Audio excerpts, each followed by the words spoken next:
Okay, let's unpack this. Today we're diving into, well, really a whirlwind of news around the Jeffrey Epstein case. Yes, specifically these intense internal disagreements, Right. right up at the top levels of the Justice Department and the FBI. Exactly.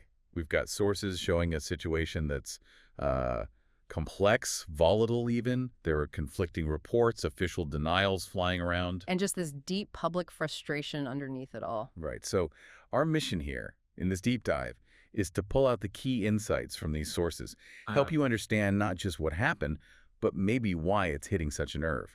So the official memo came out earlier this week, DOJ and FBI. Was supposed to clarify things with Epstein. Yeah, supposed to. But instead, it seems like it just sparked a whole new firestorm. How so? What did it actually say? Well, look, the memo basically declared the case closed. Two main points. Mhm. Epstein did not commit suicide, and he was not murdered. Okay. And that official stance, that was the immediate trigger for all the controversy we're seeing now. Because right after that memo, we start seeing reports of, quote, very, very vehement disagreement happening online, but also inside the Trump White House itself. That's right. Axios had this exclusive scoop. FBI Deputy Director Dan Bongino actually took a day off work. A day off, why? After a clash, apparently, a White House clash with Attorney General Pam Bondi, all about how they handled the Epstein files. Wow.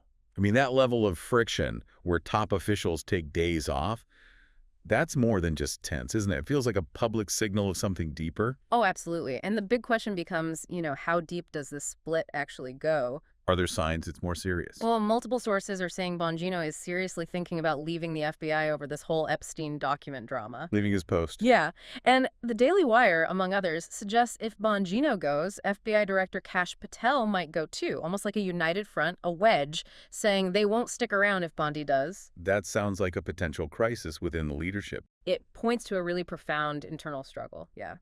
And the New York Times adds more detail about just how intense it got. What did they report? They described an angry face-to-face confrontation at the White House just Wednesday, 2 days ago. Angry confrontation. Between who? Between Bondi and Bongino. The report says Bondi was irate, accusing Bongino of leaking info to the media. Leaking what? Leaking to conservative outlets specifically, trying to blame her for the backlash after they announced the case was closed. Okay, so high-stakes accusations. Who else was there for this showdown? Sources say FDI Director Kash Patel was there, White House Chief of Staff Susie Wilds, and one of her deputies, Taylor Budowich. And Bongino's response? He strongly denied leaking anything. So you've got this really dramatic internal conflict playing out. But then how does this square with the official lines coming out? Because publicly, they're saying everything's fine, right? Exactly. You've got Deputy Attorney General Todd Blanche stating publicly he worked closely with Patel and Bongino on that joint memo. Right. And he specifically pushed back on disagreements. Called any suggestion of daylight between FBI and DOJ leadership on the memo patently false, total denial of any rift. And the White House is echoing that. Pretty much.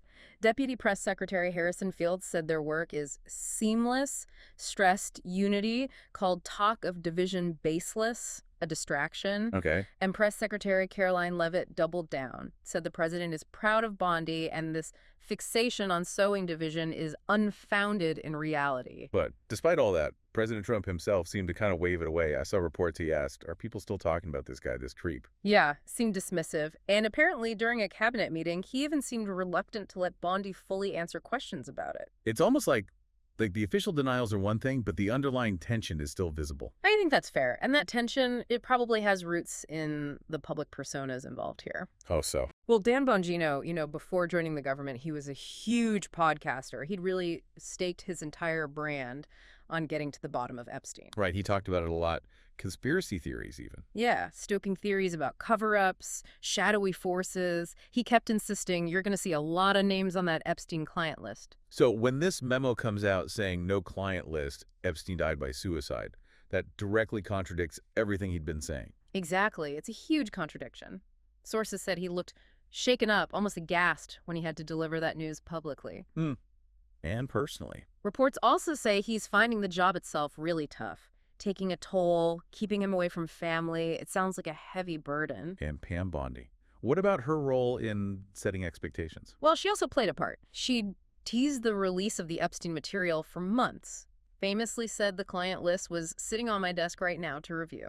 which turned out not to be an actual list. Right. She later clarified she meant the file, not a specific list of clients. And she got flack for releasing those binders to influencers. That contained mostly public info. Yeah, I remember that. Exactly. So all of that kind of set the stage for public disappointment, no matter what the memo finally said.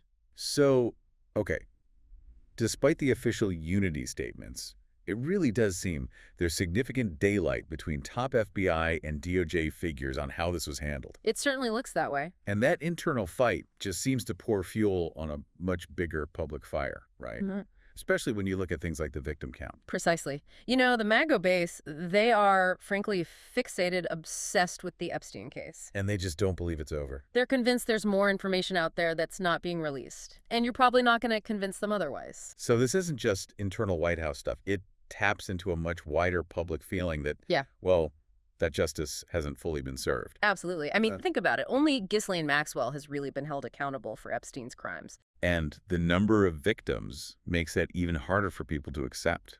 That's a key part of the frustration, yes. The numbers are confusing, jarring even. Over the years, court filings mentioned dozens of victims. And Bondi herself gave a number earlier this year. Yeah, she said something in the range of 200 to 250 victims. Okay. But the memo said. The memo, this unsatisfying two-page memo, suddenly says there are 1,000 victims. 1,000. 1,000 victims, and yet... And yet people find it completely perplexing that with 1,000 victims, not one single additional person could be charged or prosecuted. It defies logic for many people. You can see why people are frustrated. Yeah. And this frustration is spilling out publicly now. Oh, yeah. You see camps forming on social media. Even elected officials are weighing in. Why, cool. Like Republican Congressman Tim Burchett from Tennessee. He publicly tweeted, "I stand with Dan Bongino." Wow. So politicians are openly taking sides in this internal FBI-DOJ dispute. That really shows how deep the distrust runs. It really does. And then to make it even more complicated, There's more. Alan Dershowitz, the Harvard law professor emeritus, has thrown another idea into the mix. What's he saying? He claims there is information out there that is not being put forth to the public that needs to be released. But he's not blaming the FBI or DOJ.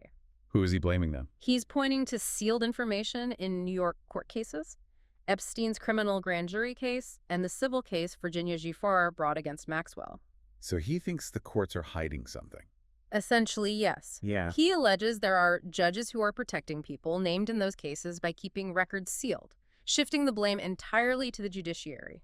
And is there any basis for that? Are there sealed records? Well, our sources did confirm that the court dockets do show sealed filings in those cases, so it adds another potential explanation for why information might be missing. Okay, stepping back then. Yeah. What's the bigger picture here? This whole situation feels like it's about more than just Epstein. I think it is. It reflects these broader pressures on the current FBI and the administration. Remember, Bongino and Bondi, they're relatively new. 4-6 months in the job. Right. And the FBI has made other big promises, too. Reopening the January 6th pipe bomb investigation, the Supreme Court Dobbs leak, the cocaine found in the Biden White House. And those haven't produced results yet. Not publicly, no. So that just adds to the pressure, the scrutiny they're under. This Epstein situation lands right in the middle of all that. So, okay, we've really dug into this internal drama over the Epstein memo. We have the official statement saying one thing. But then, these fiery disagreements happening behind the scenes. Attempts to dismiss it all. But a public that seems deeply unsatisfied, demanding more answers. Yeah, and now these alternative theories about information potentially locked away in court files, not by the agencies themselves. So what does this all really mean? Well, connecting it all up, I think it really highlights the huge pressure on government agencies. Pressure for transparency, for justice, especially in these really high-profile cases where public trust is already, let's say, fragile. And it leaves us with a big question, doesn't it? It really does. When the official story clashes so hard with what the public expects or believes, where do you find the truth? Where does accountability actually lie? Something to definitely keep mulling over as this whole story continues to develop.